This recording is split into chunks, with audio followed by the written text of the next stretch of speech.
From eating raw cherries to contaminated water at the White House to getting assassinated in broad daylight. This is how every US president died and their final words. And spoiler, while some left an epic message, others talked about soup. But first, let's start at the beginning with George Washington, our first president, who got a serious throat infection after riding his horse in cold, snowy weather. He likely had epiglottitis, which is when the little flappy thing at the base of your tongue becomes inflamed. Today, that's an easy fix with antibiotics. But back then, doctors tried bloodletting, which is when they cut your arm and drain blood from your body. They thought it would somehow help, but it ended up making things way worse. And it's believed Washington lost 80 ounces of blood. That's like 6 Red Bulls. He told his doctor, "I die hard, but I'm not afraid to go." And as he struggled to breathe, his final words were, "'Tis well." But if you thought that was dramatic, this is the most insane coincidence in U.S. history, where John Adams and Thomas Jefferson, the second and third presidents, died on the exact same day. They started out as friends and revolutionary bros. Jefferson wrote the Declaration of Independence, and Adams helped defend it. Squad goals. But in the election of 1800, the two became political rivals. Then, after a decade of not speaking, Adams and Jefferson reconnected as pen pals and became besties again. However, on July 4th, 1826, exactly 50 years after signing the Declaration of Independence, the spookiest thing happened. Jefferson grew ill from diarrhea, pneumonia, and a kidney infection. And on the night before his death, he asked, "Is it the 4th?" When they told him not yet, he held on for one more day. And his final words were, "No, doctor, nothing more." Meanwhile, hundreds of miles away in Massachusetts, John Adams was a sickly 90-year-old man dealing with heart failure. Completely unaware that his bestie Jefferson died hours earlier, Adams said his famous last words, "Thomas Jefferson survives." It's kind of crazy that these two, who spent their whole lives being frenemies, ended up checking out on America's birthday. Kind of like our fourth president, James Madison, who almost completed the 4th of July trifecta. Because after dealing with congestive heart failure, the father of the U.S. Constitution was on his deathbed, and doctors were trying desperately to keep him alive until July 4th. But when offered more stimulants by his niece, Madison said, "Nothing more than a change of mind, my dear. I always talk better lying down." Which basically meant he was ready to go, and died on June 28th, 1836. I mean, come on, he was so close to making it to the 4th. But you know who did make it? The 5th president, James Monroe, who became the 3rd one to die on Independence Day. He had heart troubles which worsened after contracting tuberculosis. But his final words were about how he missed his old friend James Madison. "I regret that I should leave this world without again beholding him." And while most presidents die on their deathbeds, some die on the floor of Congress. Like the 6th president, John Quincy Adams, who, after serving as president, didn't retire to play golf, but instead went back to Congress as a representative. And while casting a no vote, he suffered a massive stroke, grabbing his desk and collapsing on the House floor. And after they carried him out, John Quincy Adams said, "This is the last of Earth. I am content." But some presidents have more peaceful endings, like Andrew Jackson, who's one of the most insane presidents in American history. He was a tough dude who fought in duels, survived the first ever presidential assassination attempt, and beat up his would-be killer with a cane. But despite all this, he didn't go down the way you might think. He got tuberculosis, had heart problems, and suffered from dropsy, which is when your body fills with too much water. Hydrate or dihydrate, am I right? And on his deathbed, surrounded by family, this tough guy turned into a softie, with his last words being, "Oh, do not cry, be good children, and we shall all meet in heaven." And then there's Martin Van Buren, our 8th president, who struggled with asthma and heart problems. He died quietly at his fancy house called Lindenwold, with his last words being, "There is but one reliance," which was his way of expressing his trust in God. And while Van Buren lived a long 79 years, our next president holds the record for the shortest presidency because of this one dumb mistake. During his inauguration, William Henry Harrison gave an insanely long 2-hour speech in the freezing cold rain without even wearing a coat. And for over a century, we thought he caught pneumonia and died. However, recent studies suggest this probably wasn't the cause, because he didn't get sick until 3 weeks after the inauguration. Experts now believe he either died from typhoid fever or septic shock due to contaminated drinking water at the White House. That's insanely unlucky, because Harrison only lasted 31 days in office, which means his vice president, John Tyler, got a promotion. But this president didn't have the best record with the people. he was the only president whose death wasn't officially mourned by the country. Because during the Civil War, John Tyler sided with the South. He was even elected to the Confederate Congress. But before he should start the job, he started having dizzy spells and died of a stroke, with his last words being, "Perhaps it is best." Agreed, John. Then there was James Polk, who died far too young at 53 years old. And it's because 3 months after leaving office, he was on a tour of the South where he contracted cholera, a nasty disease that gives you explosive diarrhea. But despite the circumstances, he went out as a romantic, with his last words to his wife being, "I love you, Sarah. For all eternity, I love you." I'm not crying, you're crying. But for this next president, you might be laughing, because Zachary Taylor died from eating too many cherries and drinking too much milk. Or did he? During a 4th of July celebration in the sweltering heat of DC, Zachary Taylor desperately needed to cool off. So he ran into the White House, ate a bowl of raw cherries, and drank several glasses of milk. The problem was, food safety was basically non-existent back then, and Taylor came down with gastroenteritis and died 3 days later. However, many believe Zachary Taylor was poisoned because he was the current president when this went down, and pre-Civil War tensions were rising. But when forensic scientists looked at his body in the 90s, they found nothing fishy. So it really was just some bad cherries. And before he died, Taylor said, "I'm about to die. I expect the summons soon. I've tried to discharge my duties faithfully. I regret nothing." And after death by cherries, VP Millard Fillmore stepped up to the plate. And unlike Taylor, Fillmore lived a long time after his presidency, until he had a stroke. But right before he died, someone gave him soup. And Fillmore said, "The nourishment is palatable," which basically means in fancy talk, it tastes good. 5 stars for the soup. But our next president had one of the saddest deaths ever. Just weeks before taking office, Franklin Pierce's son was killed in a horrific train accident. And this sent Pierce on a downward spiral of depression.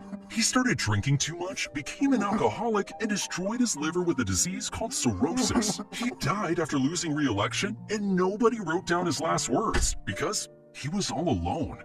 Dang, that's sad. And unfortunately, the downward spiral of America continued with the next president, James Buchanan, who many view as one of the worst presidents because the Civil War was coming and he did nothing to stop it.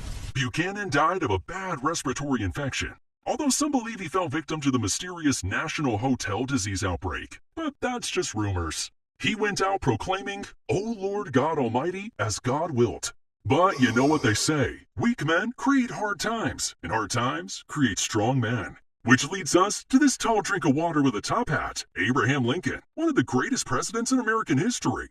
Although the Confederate South might disagree, because while watching a play at Ford's Theater, Abraham Lincoln was shot in the head by John Wilkes Booth, and unfortunately couldn't leave us with any words of wisdom. Instead, his final words were a casual reassurance to his wife in the theater box. She won't think anything about it. He was referring to what a friend might think of them holding hands at the theater. Scandalous. But after Lincoln's crazy assassination, VP Andrew Johnson took over, and he wasn't exactly popular. Congress tried to kick him out of the office with impeachment. And years later, Andrew Johnson died from 2 strokes he suffered while visiting his family in Tennessee. The second stroke left him paralyzed on one side, with his final words being, "My right side is paralyzed. I need no doctor. I can overcome my own troubles." And while some presidents were hated, others were celebrated as war heroes, like President Ulysses S. Grant, who led the Union forces to victory in the Civil War. But after his presidency, things took a turn for the worst, where Grant lost his life savings in a bad investment scam. Turns out some dude was running a Ponzi scheme. And to make matters worse, Grant was diagnosed with throat cancer, probably from all the cigars he loved smoking, sometimes 20 a day. Get this guy a nicotine patch! But before he died, Grant wanted to write his memoirs so his family wouldn't be broke after he passed. So he sat there every day writing as cancer ate away at his throat. And his last word was water. A simple request for a glass of water because his throat was so dang dry. Pretty crazy way to go out. But our 19th president, Rutherford B. Hayes, died like most of the others, at old age from heart failure. His emotional last words were, "I know that I'm going where Lucy is," referring to his wife who passed away 4 years earlier. But things got even crazier with our 20th president, James Garfield, who after being in office for 100 days was walking through a train station when a mentally unstable man stepped behind him and fired 2 shots. The first bullet grazed his arm. The second bullet was lodged in his back. But Garfield didn't die because the bullet never hit any organs. All right, However, it all went downhill when doctors stepped in. They probed around with unsterilized instruments, and one even punctured his liver. So, although Garfield initially survived, he suffered from massive infections over the next 80 days until he slowly died, with his last words being, "Swaim, can't you stop the pain?" Poor guy was basically the victim of medical malpractice. Man, I hate Mondays. Garfield was succeeded by Chester A. Arthur, who eventually suffered from Bright's disease, which is kidney failure, and died from a stroke at 57. No definitive last words were recorded, but some say he whispered, "Life is not worth living." That's a bummer. Because our next president was a dude living life to the fullest, Grover Cleveland, who was our 22nd and 24th president. You go, Grover! He died from heart failure at 71, with his last words being, "I've tried so hard to do right." And the president caught between Cleveland's two terms was Benjamin Harrison, who came down with a bad case of the flu, which progressed to pneumonia. And despite good medical care, his lungs failed, and his last words being, "Are there any doctors here? Doctor, my lungs." Poor guy couldn't breathe, but at least he wasn't one of the 4 U.S. presidents assassinated, like William McKinley, who was attending a meet and greet in Buffalo when one of the people waiting in line was Leon Czolgosz, a Polish-American anarchist. He concealed a .32 caliber revolver under a handkerchief wrapped around his right hand. When it was his turn to meet the president, Leon fired 2 bullets into McKinley's abdomen. Luckily, one bullet grazed him, but the other went deep into his stomach. So they rushed him to the hospital. But the problem was doctors couldn't locate the bullet. So 8 days after the doctors' attempted game of operation, gangrene set in and McKinley died, with his last words being spoken to his wife. "We're all going. We're all going. God's will be done, not ours." But after this, Americans were fed up with presidents being killed. So the Secret Service gained full-time responsibility for protecting the president. Yeah, I think it's about time. Now, VP Teddy Roosevelt got promoted to the top job, and this guy was one of the toughest presidents we've ever seen. He served 2 full terms and wanted to come back for a third. In 1912, Teddy ran again as a third-party candidate for the Bull Moose Party, and when stepping out of his hotel to give a speech, he was shot in the chest. However, he didn't die. In fact, he got right back up and gave an 84-minute speech with a bullet lodged in his chest. That's pretty wild. Teddy went on to live another 6 years, where he led a deadly expedition through the Amazon rainforest, and once again, almost died. This time from a leg infection, weight loss, and malaria. And many believe this permanently weakened him. Because at 60 years old, Teddy died from a blood clot in his sleep, with his last words being, "Put out the light, James." Man, pour one out for Teddy. Because while some presidents are warriors, others are William Howard Taft. The president famous for being so fat, he got stuck in his bathtub. Charming. But believe it or not, that's not how he died. At only 5'11", William Taft ballooned to over 300 pounds, which strained his heart. And although he lost a great deal of weight, the damage was already done, with Taft dying from heart failure at 72. And his final words weren't recorded, so we'll just have to use our imagination. Woodrow Wilson never fully recovered from a massive stroke he suffered while in office. Unfortunately, he lived his final years partially paralyzed, with his last words being, "I am a broken piece of machinery. When the machine is broken, I am ready." But at least this dude died after being president. Unlike Warren G. Harding, who was dealing with corruption scandals while president. So in an effort to rebuild public trust, he went on a cross-country speaking tour. But the situation was so dang stressful, he developed pneumonia. And while resting in bed with his wife reading the paper, Harding died from a heart attack. Poor guy's last words were, "That's good. Go on, read some more." And his VP Calvin Coolidge became the next president, who after a few years of leaving office, died suddenly of a heart attack at age 60. Silent Cal was famously super quiet, so upon news of his death, Dorothy Parker joked, "How can they tell?" Cal's last words were, "Good morning, Robert," a simple greeting to a worker in his home. And while some presidents' lives are cut short, others live a long life, like Herbert Hoover, who was the second president to reach 90 since John Adams. Hoover eventually died of internal bleeding, but because he was so weak, no last words were ever documented. And then we have Franklin D. Roosevelt, who was elected President of the United States a ridiculous 4 times in a row. I mean, leave some for the rest of us. But by his 4th term, FDR's health was falling apart. He dealt with high blood pressure, heart disease, and secretly had polio, which left him paralyzed from the waist down. Oh, and on top of all that, he had to deal with the stress of the Great Depression and a small conflict called World War II. Pretty crazy. So, in his fourth term, FDR suffered a massive stroke while posing for a portrait at his Georgia retreat. His last words were, "I have terrific pain in the back of my head." Which means VP Harry Truman became the next president, and he lived for several more decades until he was hospitalized at 88 years old from pneumonia. Truman's condition worsened as multiple organs failed and he slipped into a coma. And because he was in a coma, no last words were recorded when he died. On the other hand, we know the exact last words of Dwight D. Eisenhower, and they were pretty direct. After a long history of heart attacks and strokes, Eisenhower was hospitalized at the famous Walter Reed Hospital. He ultimately died from congestive heart failure, with his last words being, "I want to go. God take me." Sometimes presidents are ready to go, while others are taken far too soon. Like President John F. Kennedy, who was famously riding in an open motorcade in Dealey Plaza when a sniper's bullet struck his head, killing him in an instant. Now, we're not going to get into all the theories about who really killed JFK, but most believe the main dude responsible was Lee Harvey Oswald, who was murdered himself just 3 days later, making things even more suspicious. But before the assassination, Nellie Connolly was sitting in the middle row when she told JFK, "Mr. President, you can't say Dallas doesn't love you." And JFK responded, "No, you certainly can't," just seconds before he was shot.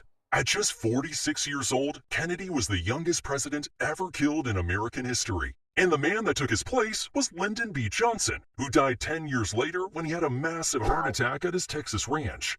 And as he felt it come on, he grabbed the telephone and said, "Send Mike immediately," referring to his Secret Service agent. But it was too late. Those were his final words as he dropped dead. Now, Richard Nixon died in a similar fashion. Famous for dealing with Watergate and getting impeached, dude lived a pretty stressful life. But Nixon didn't die until he was 82.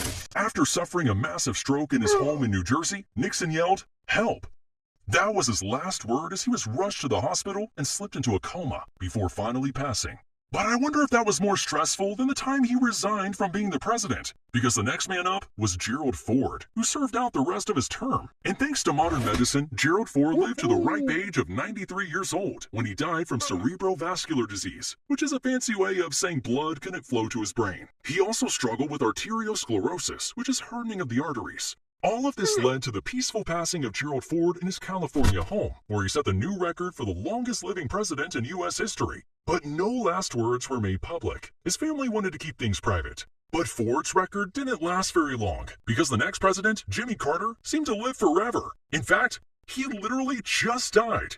Jimmy Carter lived to be 100 years old before dying of natural causes on December 29th, 2024. Although his actual moment of death last words weren't publicly reported, in the final weeks, Carter told his family that he was ready to see Rosalind again, referring to his wife who had died a month earlier. It's pretty crazy to see a president reach the century mark. And Ronald Reagan wasn't too far behind, dying at 93 years old after a decade-long battle with Alzheimer's. And since he had Alzheimer's, Reagan had no lucid final words before he died.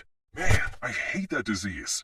Kinda like I hate Parkinson's, which is what George H.W. Bush suffered from in his final years, which left him wheelchair-bound. His last phone call was to his son, the other President George Bush, where he said his final words, "I love you too," right before dying at 94 years old. But that takes us to today, where 5 presidents remain. And although it's the most dangerous job in the world, modern-day presidents live longer than ever before. Shout out to the Secret Service and top-notch medical care. Because the average lifespan of presidents went from 70 years old in the 18th and 19th centuries up to 78 years old in the 20th century.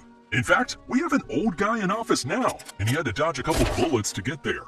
But if you think that's crazy, I'll leave you with the most insane presidential death facts. 8 presidents died while in office, 4 were assassinated, and 4 died from natural causes. The youngest president died at 46, while the oldest president died at 100. Remarkably, Adams and Jefferson died on the exact same day. And don't get me started on the insane coincidences between Lincoln and JFK's assassinations. But I guess we'll save that for another video.